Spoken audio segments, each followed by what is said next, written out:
اس مہینے کی سب سے بڑی فضیلت یہ ہے کہ ذوالقعدہ کا مہینہ ادب اور احترام والے مہینوں میں سے ہے۔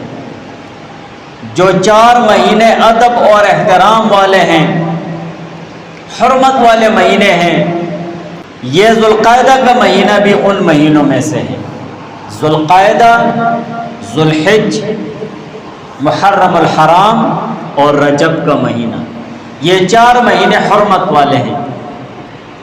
اور اس مہینے کی فضیلت کے لیے اتنا ہی کافی ہے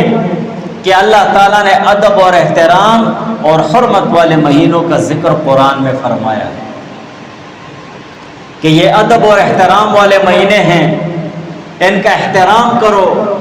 ان میں عبادت کی کثرت ہو اور ان میں ہر طرح کے گناہوں سے رک جانا ہو۔ قرآن میں اللہ تعالیٰ نے فرمایا ان عدت الشہور عند اللہ 12 شہرا، بے شک مہینوں کی گنتی عند اللہ، اللہ تعالیٰ کے نزدیک 12 شہرا، یہ 12 مہینے ہیں۔ فی کتاب اللہ، اللہ تعالیٰ کی کتاب یعنی لوح محفوظ میں، یوم خلق السماوات والارض، اور ان مہینوں کی تعیین اور ترتیب اس وقت سے ہے جس دن اللہ تعالیٰ نے آسمانوں اور زمین کو پیدا فرمایا۔ منہا اربعۃ حرم، اور ان 12 مہینوں میں سے 4 مہینے ادب اور احترام والے ہیں، حرمت والے مہینے ہیں۔ ذالک الدین القیم، یہی سیدھا دین ہے۔ 12 مہینوں کی تعیین، 12 مہینوں میں 4 مہینے حرمت والے، ادب اور احترام والے، ذوالقعدہ، ذوالحج، محرم الحرام اور رجب، یہ 4 مہینے احترام والے ہیں۔ فلا تظلموا فیہن انفسکم،